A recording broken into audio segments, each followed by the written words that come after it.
following is a presentation of the Belly Up Sports Media Network.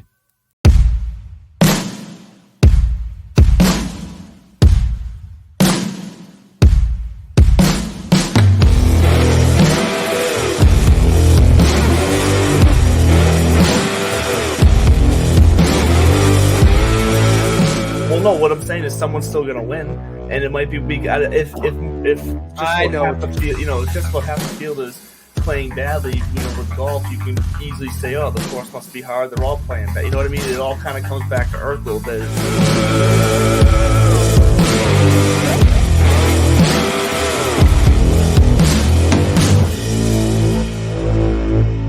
Sergio has been like, I can't wait to leave this place. Rah, rah, rah, rah, rah. Yeah.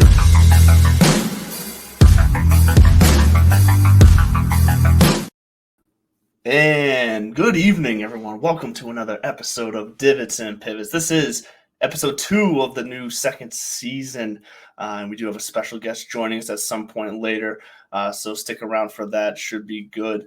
But we have plenty to talk about tonight. Lots of stuff happening in the world, and yes, we will get to who took down the first week victory. As I can see, a bottle of champagne is already getting prepared over there. So I think I think Bud might have some plans, but anyways, Bud, how are you doing this evening? Yeah, that's what I figured. You guys should have seen the memes. All right, well, since I led the first 3 days, and then out of nowhere, Bud comes storming back on day 4 to grasp victory. Funny thing is that's not even why I'm celebrating. You know why I'm celebrating. We knew I was going to hand you your ass on a platter. It was going to happen. It was just a matter of time. I am better than you at this, and that's what everybody knows. I'm just kidding. I'm actually exhibiting the same peacockingness that University of Georgia fans across the country are. Go Dogs. Last night was an ass whooping of historic perspectives. And for anybody who wants to be like, oh, I'm sick of it, let's move on, parody. Great. When it's your team, you'll be with me. I'm going to ride this wave as long as humanly possible, straight on into 2023 in that really brutal opening schedule we have against like UT Martin and Ball State. But that's the kind of mood. The popping of the Martinelli's sparkling cider. That's not champagne. That shit goes straight to my head. This is some leftover sparkling cider that the kids had at Thanksgiving and Christmas. So, I couldn't be happier. It was a weird feeling. I was saying it all day. I felt like the Dogs were gonna meander through the first quarter because it's a big game and the adrenaline's running high. But to quote, I don't know who said, they can't hang with our shit. It was men against boys out there, and you see the difference in the different tiers in college football. But that also highlights a different topic on college football. Is this what parity really looks like? And when NIL finally starts to come in to where it's just a shit show in the offseason of transfers and who can give who the most money and wink, wink, nod, nod. Is it still going to be these same 5 teams? The fact that they've expanded it to 12 teams means that we could get this in the future, but we'll get these kind of matchups early on, and it's going to then whittle down to a proper Final Four where USC or Tennessee is in that final spot besides TCU, because I feel bad for the future TCUs. I was listening to Dan Patrick this morning. He said, what happens next year when Tulane goes 13-0 again? Everybody's going to say, sorry, dude, look what happened last year. What happened. Shouts to the Dogs. Sorry, Frogs. Stetson Bennett's a god. And here's to everybody in Athens and around the world celebrating today.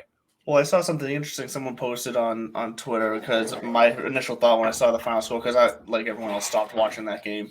Well, not like everyone else. I know you probably watched the whole thing through, but I know when I woke up in the morning and saw what the final score ended up being, I just went, what a joke. What a joke of a result for a national championship. But then someone reminded me on Facebook, and I forget the exact – I don't have the numbers right in front of me, but the last – I want to say back to like 2018 – maybe they went as far back. Like every national championship game has been at least like a 15-point margin of victory, I think.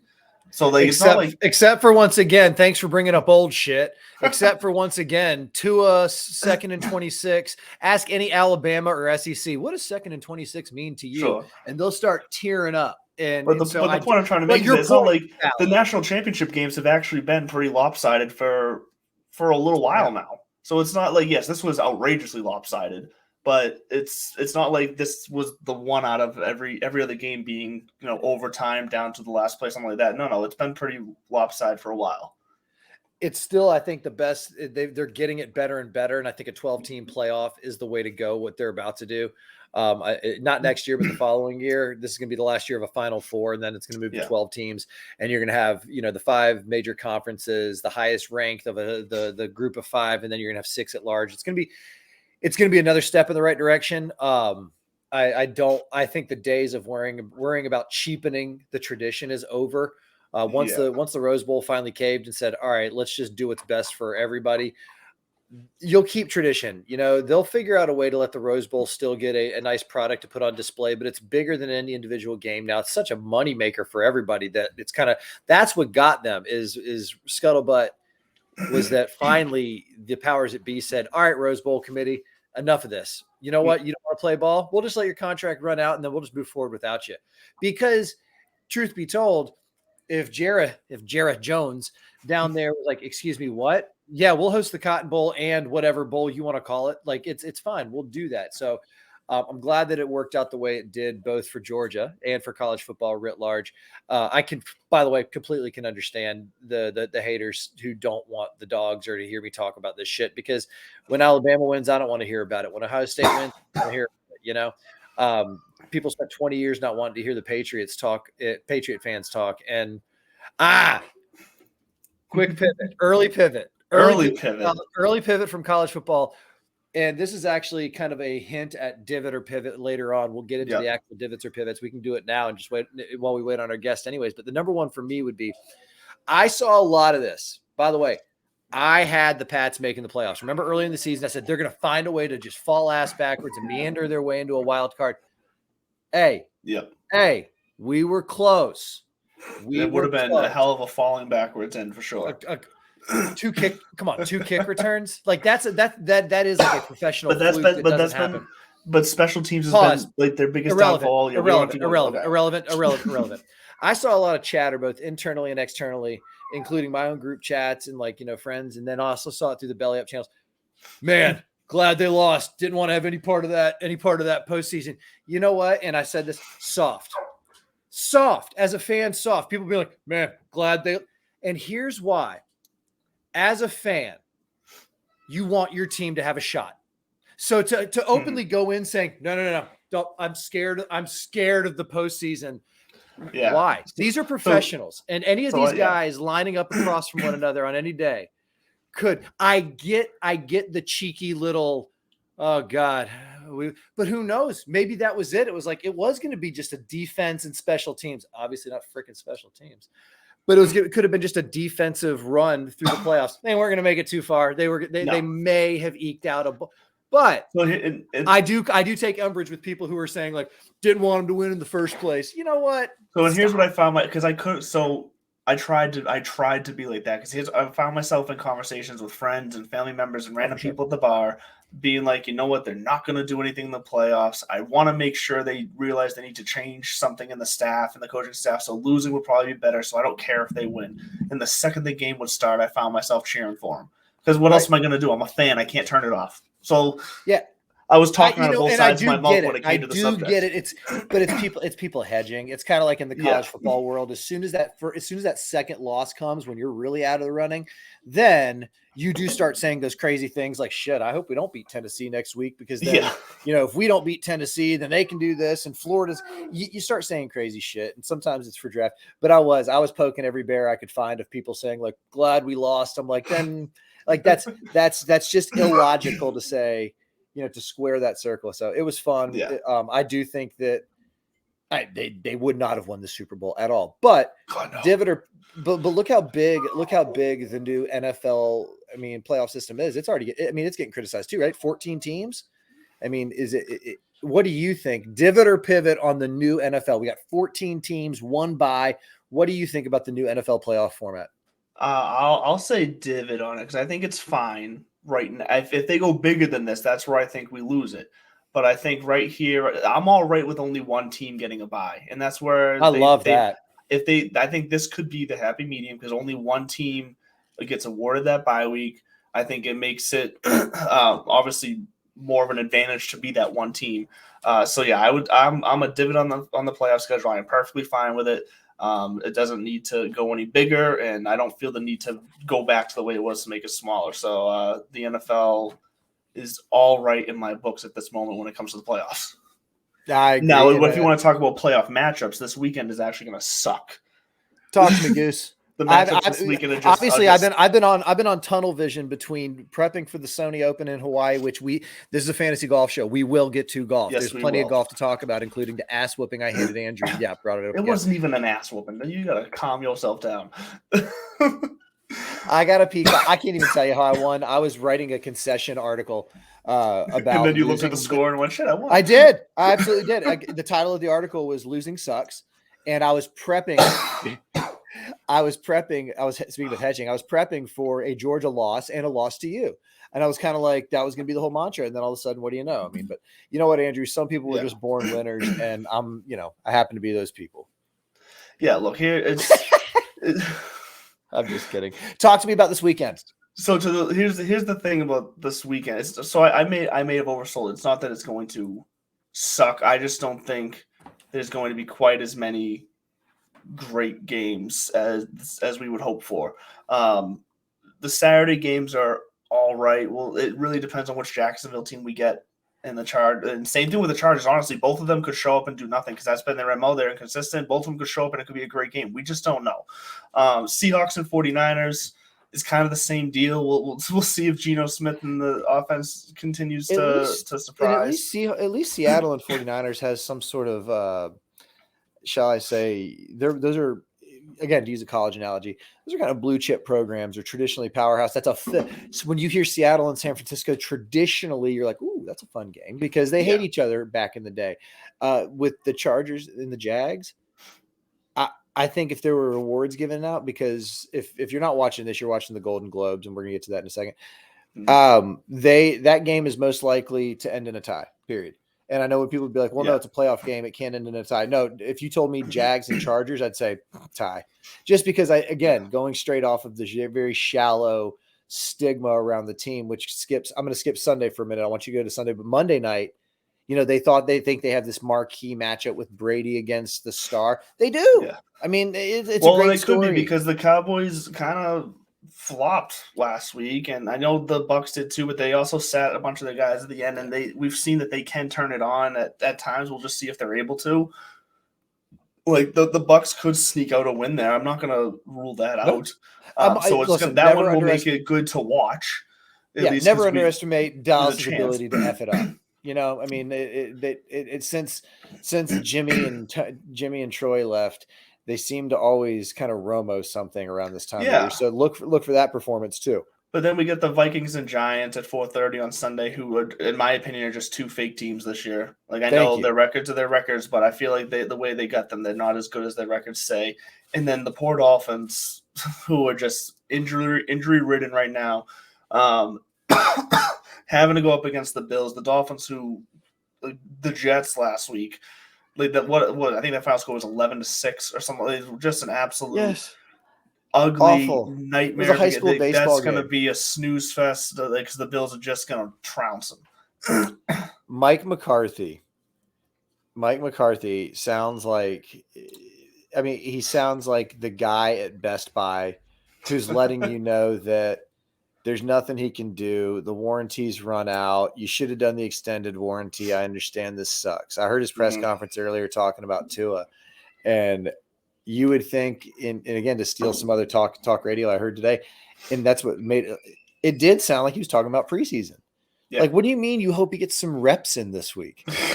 I go back to playoffs. You're talking. Yeah. I mean, we're talking about like life career defining runs and weeks and moments. And I don't know. Yeah. Now, is Mike McCarthy really as zen as he comes across? Maybe.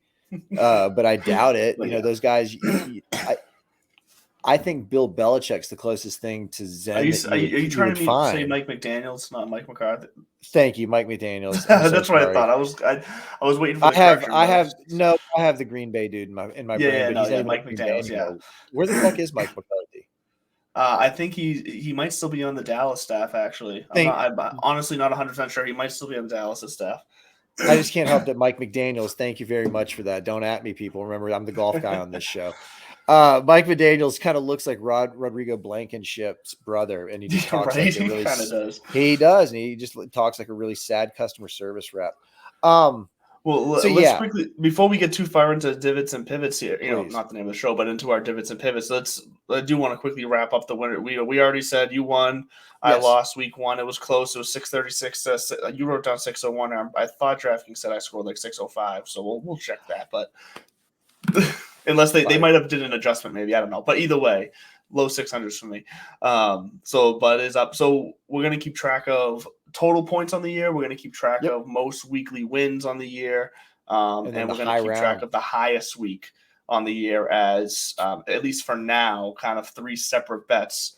And we'll see at the end of the year who kind of puts together the best winning across all 3, I guess. Resume. Yeah, the portfolio, so that's what you're going to be hearing us talking about. You're going to be, and we're going to, as you saw this week, there's going to be graphics coming out more consistently, giving you an update as the weekends roll on. So make sure to be at Divots and Pivots, at Real Mr. Mallard, and at the Spuds for you for all those updates. You said it 3 times. Go ahead. I did say it 3 times. And then moving on from that, I know you did a lot of talking last year about your other league. Are you doing another league again this year? Like with your friends? Okay. So I've been in this league for like 5 years now, and the commissioner Justin, who runs it, is phenomenal. He's just one of those guys who created a really intricate system of Google Sheets, and it's fun because he makes it really easy to participate. Super simple format. We use, I think, Bovada odds, 4 tiers. You pick a golfer from each tier. Total, their money winnings is your point total, and that's who wins the week. So it is much more of a if you nail the winner, you're going to win, because that automatically wipes out any kind of. It's rare to ever have somebody pick a winner and then them not win the week. That said, it is kind of cool because you get 4 chances, but there's like 27 of us and it runs all year long. And they do, like I said, it's the best balance of fantasy fun and kind of mindless fantasy fun, because you don't have to get too analytical. You can grind yourself to death when in reality, what you're trying to do is literally pick a winner from each tier. The kind of deep hardcore analysis you get for divots and pivots in the DraftKings world. You don't necessarily need it, but it keeps you super engaged. The people are fun. The writing is really funny. He sends out a weekly update, and he does a good job. I did not finish in the money last week. I put too much stake in Justin Thomas, and he did not play very well. I think I finished, T12 out of 20 some odd teams. But I'll give you some periodic updates. You'll especially hear if I hit some winners this year. I for years I had a winning streak with Brooks Koepka in the majors when he was on his little run. I was a big Zalatoris guy, recently. I don't know who my major player is going to be this year. I always feel like I want to hang my hat on somebody. Cam Smith, if he's allowed in all of them, might be that guy. Thank you for mentioning that, because shouts to the other league. It's a fun crew. It's a fun time. And it's a great way just to stay engaged at a base level and free my brain up to go through here and continue to kick your rear end up and down the PGA Tour schedule. A couple things before we divot or pivot. Yes. PGA Tour, not the only thing going on this week. Corn Ferry's back in action. DP World Tour is in action. And I believe next week we get the LPGA Tour back. But Latin American Amateur, pay attention to Puerto Rico this week. Latin American Amateur for the uneducated or the uninitiated. Uneducated, that's such a dickhead way to put it. For the uninitiated, the Latin American Amateur is one of the relatively newer kind of global amateur tournaments, started in 2015 as really like a partnership between Augusta National, RNA, USGA, all these governing bodies to say, how can we create a pathway for the young amateur golfers in this part of the world, the way that we have for obviously in America and Europe and even in the Asian parts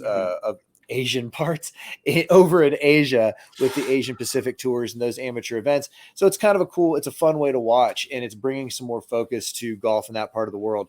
So pay attention to Puerto Rico, because the winner is going to get an invite to the Masters. They get an invite to any USGA championship that they qualify for, save the US Open. But if they do get automatic qualifying into the US Open finals kind of qualifying stages. So just a little shout and a wink and a nod to the other golf that's going on. Pay attention to it for the fun stories. That's where you get these future Zalatorises and Sam Burns and stuff like that, or Scotty Schefflers, who Scotty Scheffler and Colin Morikawa. We'll get into that. We don't have to talk too much about it. They just kind of laid eggs on the weekend.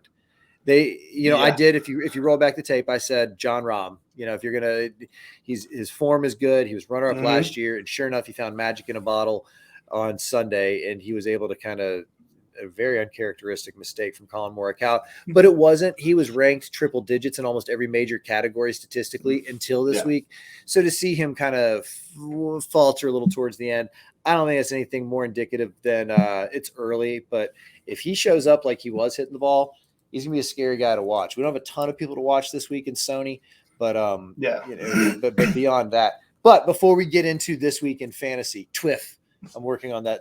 I don't think TWIF is going to take off. I just think it sounds kind of dirty.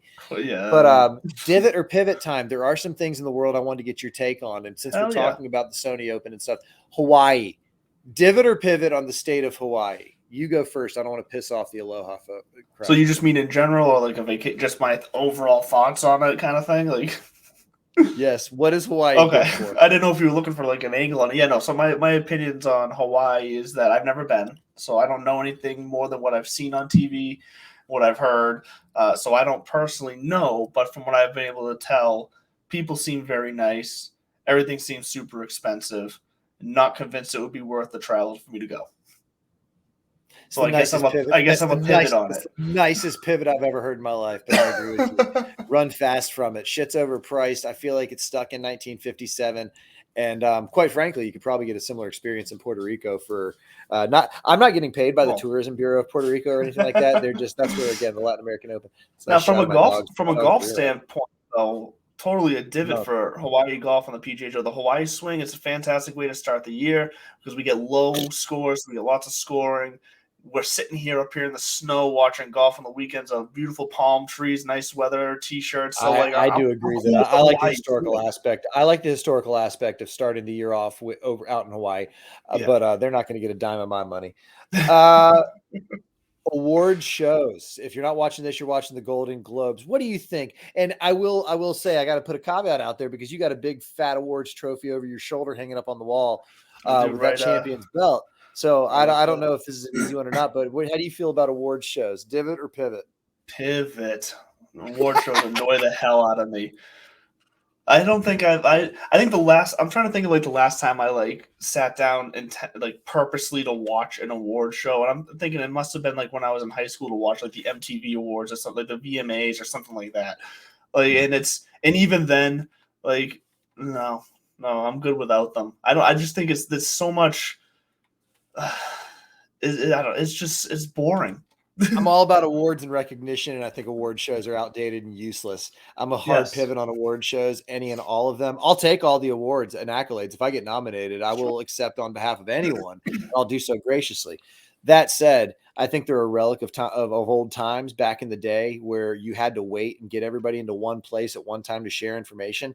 Now you write out a Twitter poll and we could find out who likes your background more than mine in about 5 seconds. So to that end, I say screw the Golden Globes. Look at all the controversy. Unpopular. Still find a way to recognize these folks, but turn it over to the mob and the popular vote, in my opinion, and get rid of it. It's outdated. People can get much more engaging entertainment from TikTok and divots and pivots.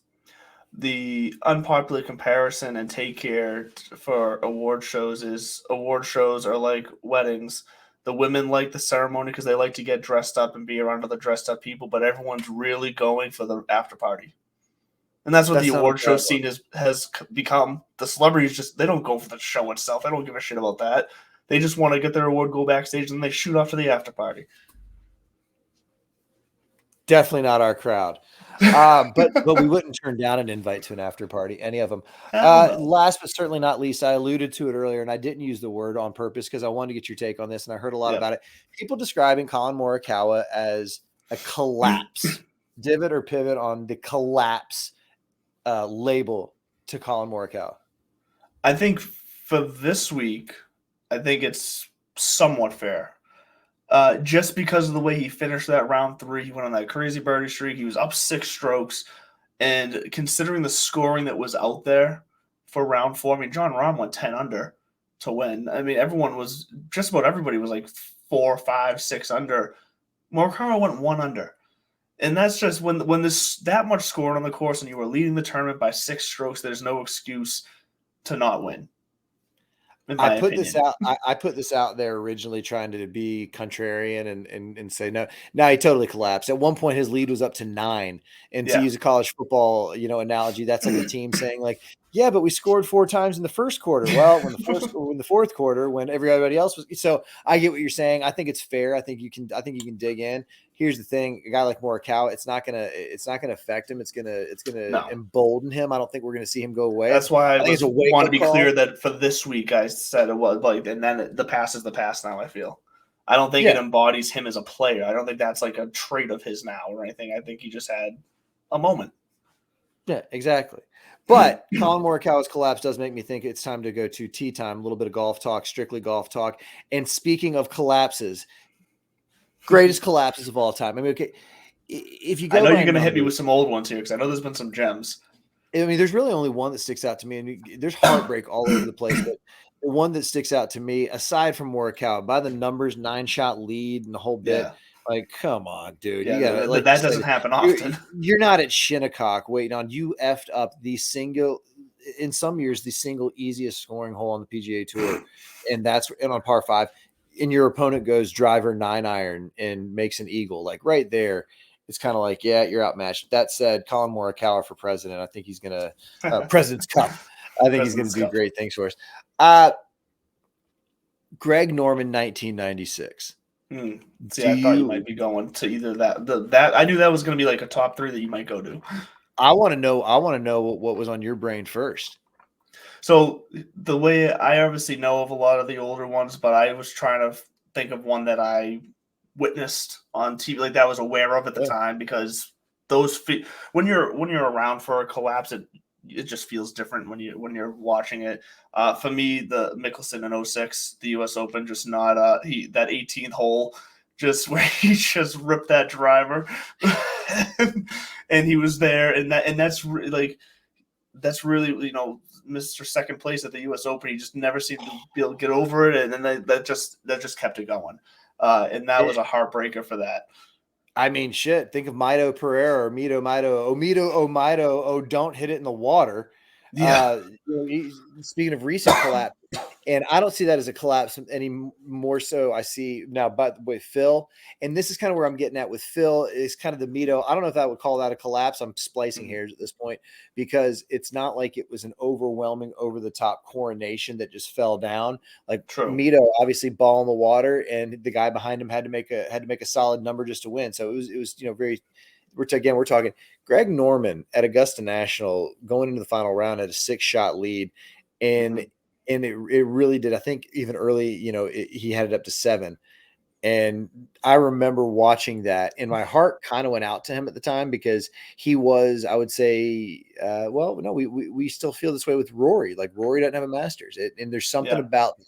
They've got majors, they've got influence, they've been world number 1, they've gone down those roads, but there is something kind of insider respected about the Masters trophy that in that green jacket that just means a little bit more. And so Norman falling apart, and there's a great video of him. I want to say it's on 17 or 18, and he's falling backwards. His hat is falling off, and like he had just missed the chip. Yeah. And it just kind of, now looking back at that, I feel bad for myself for feeling bad for him because Greg Norman is doing okay. I was gonna ask if you felt differently about that collapse for Greg Norman with the recent talk that we've had about Greg Norman on this show. I'm so back and forth on him and Liv. Like I'm at one point I'm going, he needs to step aside, get a real CEO in there. He's not going to ruffle the feathers. And then he comes out and he's like, "This is our brand, though." And I'm like, he's got a point. Yeah, I think it just goes to show how little I care about that as like overall. Like we keep saying, like Liv's going to be there. It's not going anywhere. It's going to provide some entertainment. I think the Masters is going to be a lot of fun for us, and especially in the Twitter sphere. I think Augusta National will rise above and treat this. I think the word will get out really quietly. It definitely will get out to Scott Stallings maybe twice that don't bring that nonsense here. Like this is not a PGA Tour event. This is not a Live Tour event. This is Augusta National, and you will act accordingly. I mean, no. By the way, if they say don't bring your Live gear, don't bring your live gear. And I bet they would actually say the same thing. Like, I don't want any. Actually, no, they wouldn't say that to the PGA Tour. PGA Tour are partners with them.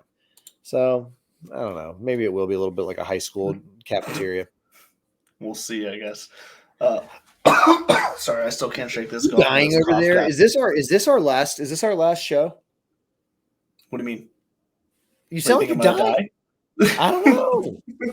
No, this is what happens when we have warm days in winter and then no snow to follow it up because all the allergies are released, and until it snows and we get some sort of cover to bang all those down, I will be coughing.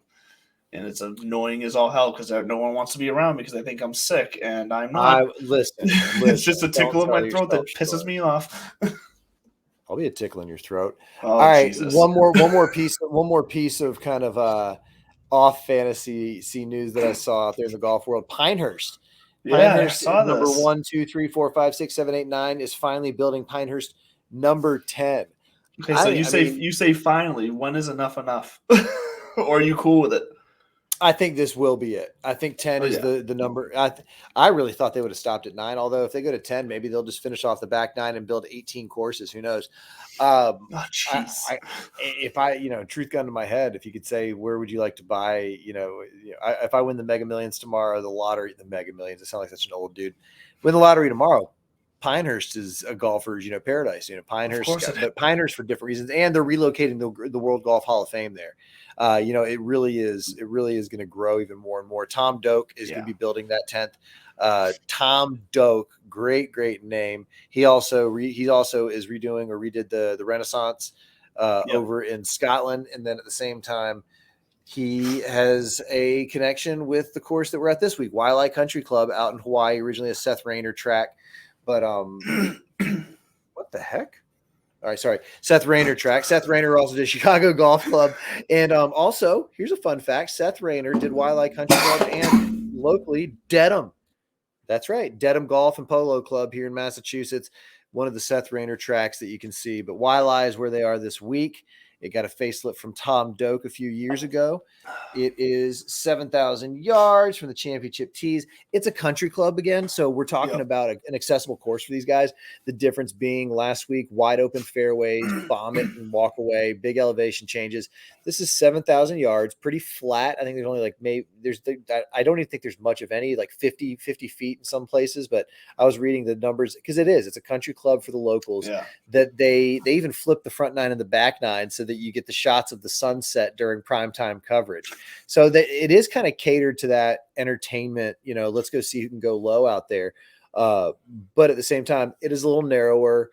You do get that kind of cool palm tree lined fairways. There's the big W of the palm trees behind the 18th that now that I pointed it out, you won't be able to unsee it, kind of like the FedEx point.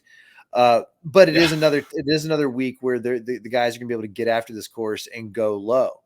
What do you have to say about Waialae Country Club? Well, I think you nailed it. It's yes. Last week, this past week, the fairways we talked about going into the show were very accessible. And this one, it is going to be a bit different. When I looked it up on fantasynational.com, which is going to be a perfect segue here in a minute for our guest who just arrived. I saw that the driving accuracy on this course is way below the tour average across the year. So that is something that is to watch, but it's still, like you said, a course that guys can go low on. Hideki won it last year at minus 23.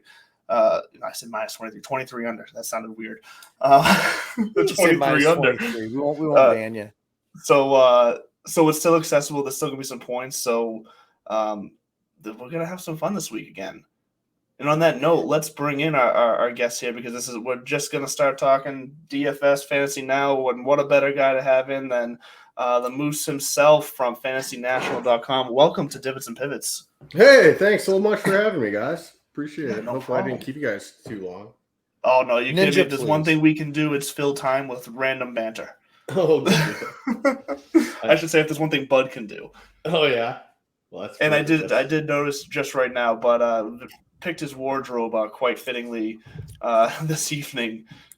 I did. I wore my Moose t-shirt. Well, I picked hell a big. yeah. Listen, son. Let's start right there. Moose. Where does Moose come from? Oh my God! It's not as that. Like, I wish I could say it's from extremities of mine, or but no, it's when I'm a member out at Hazeltine National, and we have a member tournament, and we have a member tournament. There's a stag night, and kind of back before there were Ubers, one of our buddies would bring this huge RV out so people could crash in the RV instead of having to drive home. Nice. And apparently I snored like a moose all day, or all night. So they started calling me Moose, and all the nicknames that all the junior members had like nicknames, and they were starting to kind of go sideways, like kind of get a little bit R-rated. And so I'm like, I can handle Moose. So let's just stick with Moose. And then when I first got into golf, or into fantasy golf, I started putting together a spreadsheet that I passed out to my buddies. And I'm like, what is this? Some Mooseonomics bullshit? And so that's how the Mooseonomics was born. It's perfect. I love how like you can run with an inside joke and make it turn it into something big enough where people are now on board. Like, we all feel like there's something there. We know Moose means something. We may not know what it is until now when you're on the show, but I love that you just ran with that concept that just derived from friends. Well, yeah. Well, and you know what else too is, I mean, this was probably 6-7 years ago too, and I was just trying to figure out Twitter. So I'm just like, oh, I'll do a burner handle. I'll be the Moose, and I just would call people Moose fuckers, like who'd ever like. Sorry, do you guys swear on your line? Yeah, you're good. Absolutely. Listen, Moosecock is one of is the punchline to one of my favorite jokes of all time. We won't go down that road today. No, this Moose T-shirt came from a minor league baseball team in Portland, Maine, the Portland Sea Dogs, and part of the minor league, major league, basically Latino heritage awareness program. Every minor league team has an alternate uniform that they had, and this was the Portland Sea Dogs. It's a little moose shape. It's a little moose shape, and you can. I like how it's like a psychedelic moose too. For sugar skull down there. Yeah. So we're a bunch of hippies up here in New England. So no, that's freaking awesome. No. All the hippies are in Maine. Check it out. So if you Google Portland Sea Dogs, and this would be Alsace de Maine. So Alsace, ALCES, is the genus of the moose family. So the moose animal is ALCES, and they did de Maine, obviously de Maine, Spanish for of Maine. So Moose of Maine was their little nod to unveil also. Yeah. There it is. So it's a phenomenal. If Moose is your brand, you either go this direction or it's backwards to Abercrombie, and we left those days. So talk to me real quick. You started out with a little spreadsheet, which I like how humble it is, because for those of us in the game, and I'm new to the game, I don't know if you heard this. I just jumped on board fantasy last year, kicked Andrew's ass all over the place, and so I'm coming in for round 2. I told him because I spent so much time teaching him, I wasn't focusing. He actually did. He actually did. He walked me through so much he forgot I was beating him. So you started with a spreadsheet. Where were you pulling your data from originally? Where do you pull it from now? Is it trade secrets? How do you put together this engine for us every week? What can you tell us about that? So when it started, like the spreadsheet was just, so first of all, again, I remember at Hazeltine National, I'm not trying to like name drop, but at the time the Ryder Details Cup was going to be, the Ryder Cup was coming in 2016. And I knew golf a little bit. Like I could name maybe the top 5 guys out there, but I wouldn't know. I couldn't put together a fantasy lineup where I did be, spending $7,000 on, guys. The $7,000 range had zero clue. Did I meet you? No. Okay, we're good. Okay, and so I was just pulling from their website, and I'd kind of just take their year-to-date ranks and make it where you could kind of create weights and put your own spreadsheet. So basically, I was just doing it because I wanted to learn how the guys that are coming to play Hazeltine, I wanted to know who they are. I played fantasy football, where all of a sudden you play fantasy football, you know who the wide receiver for the Miami Dolphins is, So the idea was to let's get into fantasy golf so I know who these guys are when they come to play my course. And then I started doing it. I'm like, this is really hard. There's so many stats. There's so many different things. It's not like there's a defense. So you kind of have to prepare against the course. So I initially found this forum, and I was like, hey guys, this is the spreadsheet I'm doing. There's got to be an easier way than I'm doing this. And they're like, this is awesome. Can you post this every week? Well, I guess I can. So, and that's just kind of how it ran. And then I'm a web developer. By start, I had a business to business wholesale air conditioning business, as exciting as that sounds. But I thought, okay, what if instead of categorizing air conditioners by how like their efficiency rating or whatever things that, their voltage, whatever, we categorize golf rounds. Was it windy? Was it scoring easy relative to par? And made it where it's like you're shopping for a lawnmower or something like that, where you can kind of look for different attributes and it spits out your own rankings and you can look at stats however you want. Like I said, that spreadsheet was all like year-to-date stats from the tour, and that kind of sucks, especially right now where the year-to-date started in, September, and some guys have played once or twice. Yeah. Now we can kind of go back through history and splice and dice. I just won each guy's last 50 rounds when they played on Bermuda greens. Yep. I know I first started hearing about you from actually watching the Pat Mayo show that because they talked about it all the time with that, and I said, I'm going to go check it out, and then got into using it. I guess my question: you have so many great tools on here, including the mixed condition model, which is the one I love because that just saved me the time of making my own spreadsheet, and it just basically did everything that I was already doing anyways. What is there a way that you tell from your website is that the most used tool that your users use, or are they jumping around to kind of putting their own stuff together based on everything else your site offers? Definitely the custom models are huge, and I think a lot of people really rely on the mixed condition models, and mixed condition models are a little bit more advanced. They're a little bit more. You kind of have to learn about them, understand what you're doing to build it. Some guys just like to get in, get out. Like, so to me, honestly, like I'm just really lazy. I don't have 17 hours to spend like doing it. So I'll get in there personally and I'll throw in a couple filters. I'll sort, change my filters out, sort again. And I just kind of look for the names that keep popping up, and then I'll go check the course history. I don't know if you guys have gotten to the sneak peek area at all. Like, I don't even know why it's called sneak peek. It's been there for like a year and a half. I was gonna say, I know I've been there before. I haven't been recently though. That's because you've been in sales before, and you know that the name of the game is if you're new, it's exciting. Like I was new at a company for 3 years. 3 years before I stopped dropping that line. So what's about the sneak peek? So the sneak peek to me is like, that's kind of where I'm trying to get everything to go. So it's got all your normal model stuff, but it's all built in right there. You can have like 3 different custom views in it. So you can pick your stats. You can build your models. Your models are way faster. I think if you do a custom model in the main page, it might take 15 to 20 seconds to like update. In the sneak peek, it takes about a second, and it's done instantly in resource. Yeah, right there. Yeah, I need to be using that. I can already talk. I need and to then be like using so, and like so, yeah, you can that graph. You can change out that graph to whatever you want. You can have that just show your putting splits. You can. Well, also for visual learners or for visual, analysis, it's wonderful. Like I went to school for political science and stuff, and so some very base level, stats and polling and like putting weights on things. I'll use the mixed condition models, and I'm very simplistic. I pick my key 3 for the week. I don't try to outsmart myself because, like you said, you can go deeper, but you really, really, really, really, really need to know what you're doing. The deeper you get. So I'll even sometimes cheat and go, all right, what's the biggest thing this week? Putting. I'm just going to pick the best putters that I feel are also, showing up in other areas because I'm such a novice at it. I'm much more because of how new I am into the fantasy world.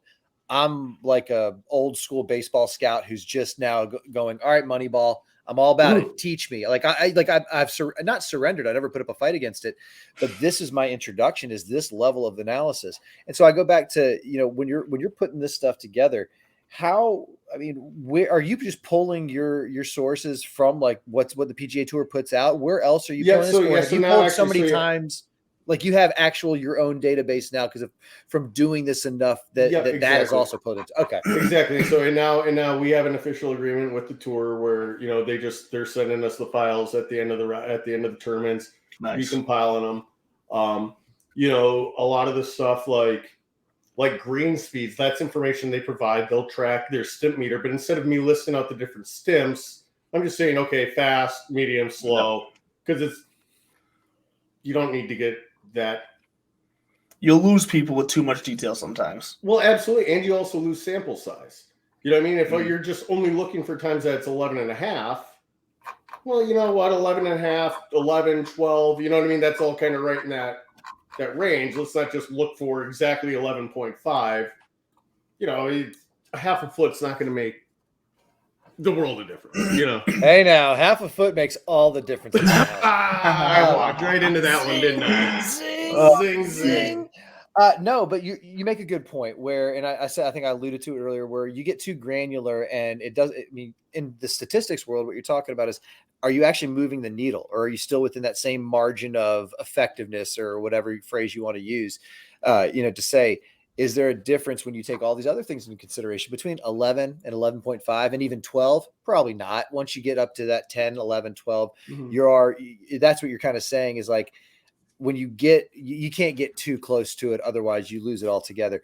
When you introduce people, I mean, guy at the bar, and they go, what is Fantasy National? What is your just kind of quick hit? I don't say elevator pitch because I'm too verbose. I say cup of coffee. So what is your kind of cup of coffee explanation for what this is for people who are going, wait a minute, what are you guys talking about now? Holy moose. I've never heard of this. By the way, that's a throwback to my camp days, 46 minutes in before the first camp reference. Hey, that's but good what for do you you. tell people? What's the kind of the easy Joe shit, the rag man I wish it understanding was of just what as this simple is? as like, you know what? Sometimes I wish I was a kindergarten teacher because people go, "What do you do for a living?" I go, "Kindergarten teacher," and they go, "Oh, I know exactly what you do."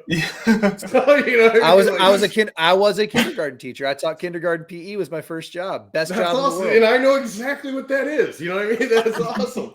But so I guess kind of the way that I'll describe it is I'll typically pull out my phone and I'll kind of describe how we categorize the rounds. And so what I'll do is I'll go, okay, let's just look at putting over the last 24 rounds. I sort by putting and go, okay, so these are the best guys. Now let's change this to just Bermuda greens. And let's remember these first three names. It went from blah, blah, blah, to blah, blah. We do this, and then they see pretty quickly that you can go as deep as you want. And, if they want more, I'll talk for the next 4 hours. But, for the most part, that's kind of the thing that I always mention too is that we're not a tout service. We're not like, this is the pick. Mm-hmm. Like, to me, it's the greatest thing ever. Nobody fucking blames me when they lose because I didn't tell you to pick anybody. And then people are always, oh, we couldn't have done it without your tools. Thanks so much, Moose. It's like, you get the best of both ends. So, honestly, if there was a magic bullet and I figured it out, maybe I'd share it. Probably not. You know what I mean? But I'd go Back to the Future too. You'd hold on to that almanac for a few years, get your bets in order, and then maybe share it. Right, exactly. But to me, it's just about it. To me, it's about like being able to consume the information. Give yourself a chance against, like I can get in there and spend 10 minutes, put together 20 lineups, and I'm feeling pretty good about my lineups that week. Going against, now I'm not going into the big GPPs, but, I like playing like those 2,000 kind of, maybe max 20 entries. Yeah. And, I was just about to ask, how is your fantasy game? Well, it used to be pretty good. Since my company got bought, I'm not allowed to play fantasy. It's the stupidest fucking thing ever. Oh.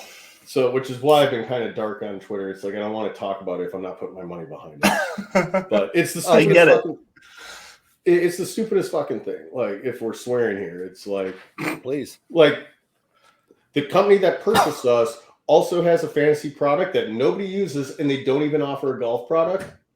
And because it's part of a fantasy company, I can't play. It was actually, who was it on? We just saw Bernie Kosar got canned by the Browns for putting a bet on out there. He said he was going to be the first bet now that it's legal in Ohio. He's like, I'm going to put 19 grand on the Browns, in honor, and he got canned. And there was people were bringing up the fact that, wait a minute, but don't the Browns and the NFL have an official partnership with a gambling site? Where are these kind of intricate? So when you say you can't even for funsies like enter, or are you saying like you can't put money on it? I can't put money on. So I could do private contests till I'm blue in the face. Me and my buddies will every once in a while we'll put together like a snake draft or something like that at 10 o'clock at night. We'll like go do one of those quick, but it's not the same. But yeah, no, when I was playing a lot, maybe 2 years ago, I'd probably put $500 in at the beginning of the year, and I'd play about $100. I'd play $100 a week, doing 20 lineups, and some years I'd have all 500, and some years it would be just about time to re-up at the end of, that. But meanwhile, I played for a year on $500, and right. There's swing. It all depends. You got to hit.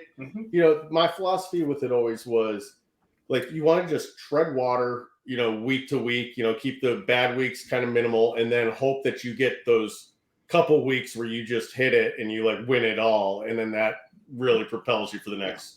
The key is staying in that lane. When you win it all, you don't go and play bigger. Just 100%. That's exactly it, and that's where I felt like I'd say I was about a break-even player to just slightly lost. But again, I was never spending 6 hours. Like I kind of built these tools so I can get in there, pick 20 guys pretty quickly, and then I use the lineup generator and I'm done.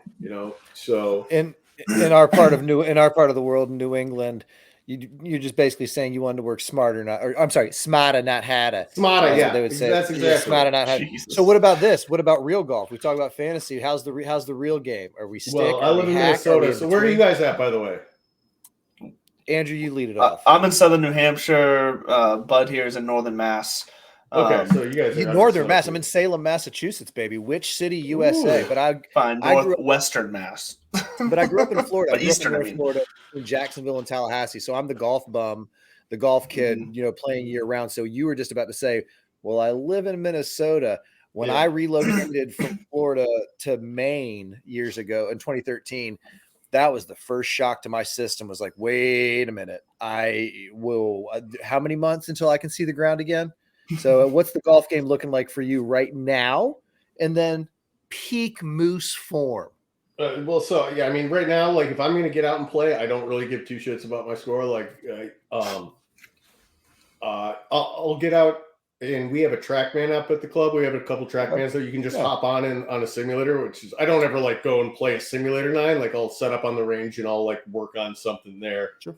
I'm I think like a 4.2 index, something like that. I'll get as low as 2, maybe as high as 5, but it travels pretty well. Hazeltine's hard as hell. Like, so, but when I'm playing out there, like anytime I can put a 7 in front of it out there, like I played a great round. It's super tough. If I go play a lot of other courses, I'm hoping to be kind of more, 75, 76 range, Now, Hazeltine would be, that's a bucket list course for a lot of people. When you're that close to it, sometimes I'm not going to say you lose perspective. You obviously still, the way you talk about it, there's a reverence, even the way you introduce it. Like, listen, when they had the Ryder Cup out here, we all know the Ryder Cup was out there, but I love your humility around talking about it. But when other than Hazeltine, what are some other big name courses? Because Hazeltine's a big name course. Like I said, bucket list for other people. For you, it's your home track. What are some other places that you've been exposed to that wowed you? Wow, man. Down in Florida, the stream songs. Stream courses. I've done a lot of like the resort stuff. I've done Pebble. I've done Spyglass. I've done Bandon. I've done Cabot. Cabot was really cool.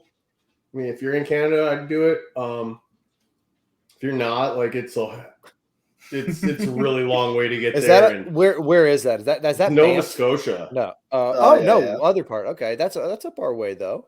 So I mean, not too far from you guys, but yeah, like getting there, it was like almost a full day of travel getting there. It was awesome. The courses were great. I mean, you had some you should look it up. It's super scenic, but like I'm going. I need to. I got actually a lot of friends who went to St. FX in Halifax. So yeah, you fly into Halifax and then you drive up like 4 hours from there, and it's right along course. I mean, it looks gorgeous, but like I did that probably 3 years ago. We just did Bandon, and it's like they got kind of the same vistas and stuff, but like the holes along the water at Bandon makes so much more sense than the holes along the water at Cabot. Like, gotcha. Like, so what's still on the list? What haven't you hit that you're like that's either next or on the kind of you know what, like vision board? Anytime I can get out and play just like a top 100 course, I'm always excited. I'm not one of those guys that's got a checkbox. Actually, my wife just bought me a little pin board with like the top 200 courses. So nice. Now that I say I'm not one of those guys, I literally have something. You literally are. I literally am. But I know what you mean though by one of those guys. Yeah.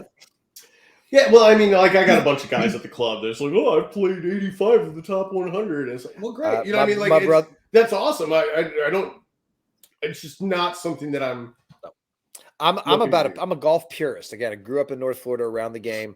If anybody ever listened to the show, I like to name drop my own. Like I grew up at TPC Sawgrass. It was a phenomenal place to kind of cut your teeth on the game and have access to the same kind of way.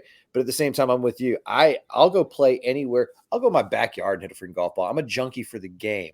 And I don't get too high up. I'm not going to turn my nose up at any opportunity. Like I think it's all really freaking cool. But I'm just like you, where things are cool, but there's more to life. It doesn't necessarily make my socks roll up and down.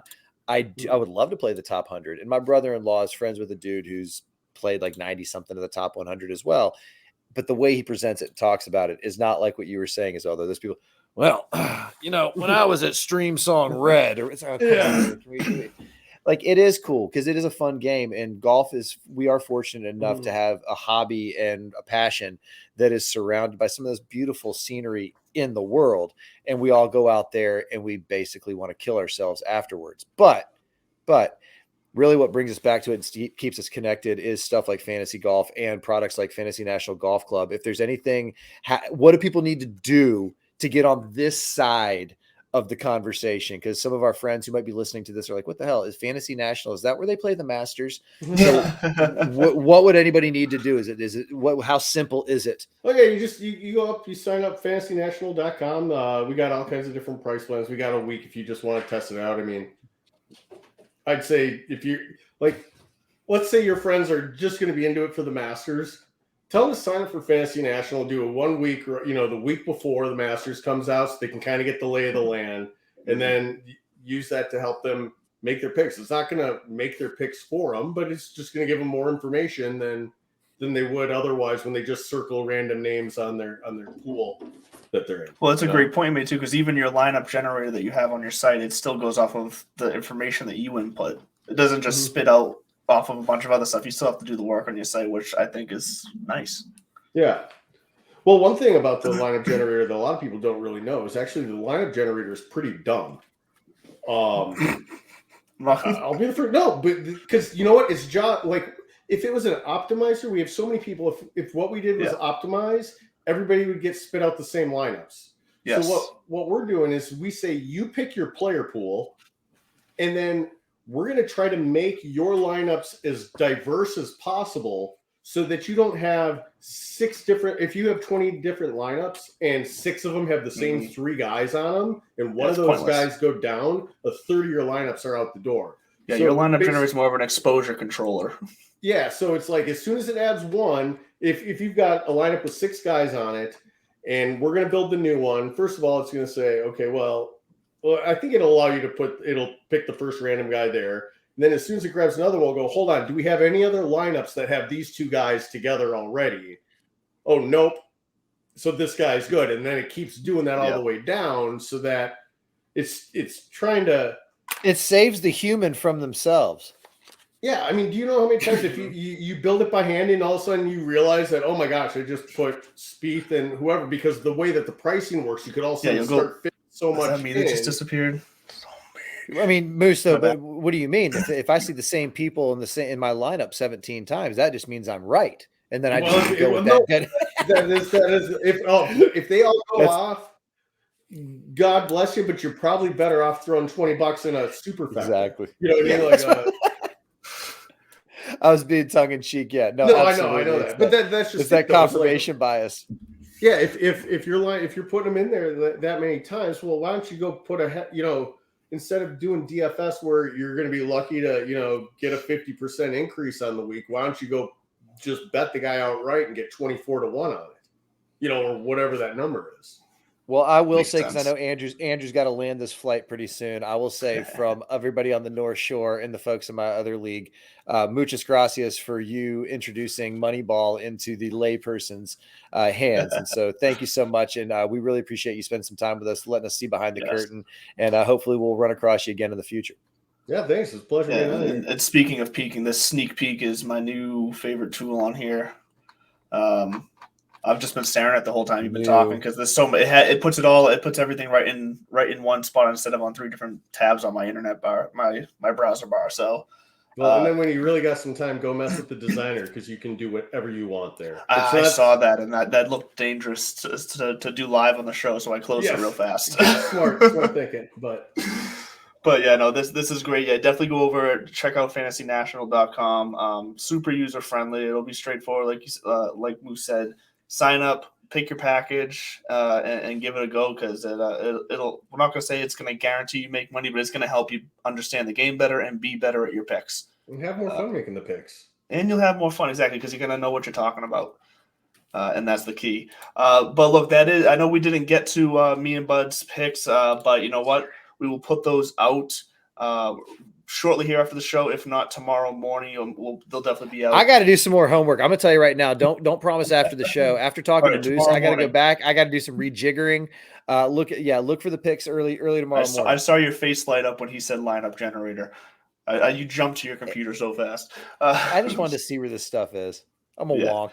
So we'll post our picks. We'll post like our top 3 picks and a fade or 2 on the social. So make sure to at This Buzz for You, at Real Mr. Mallard, and you, Moose. I believe you said it was at the Mooseonomics. Mooseonomics, okay.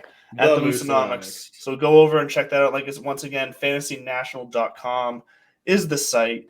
Get in there, get your hands dirty, and make some picks, win some money, and most importantly, have fun. That's what it's all about. Thanks again, Moose, for coming on. Bud, we'll chat. Everyone have a great Tuesday night.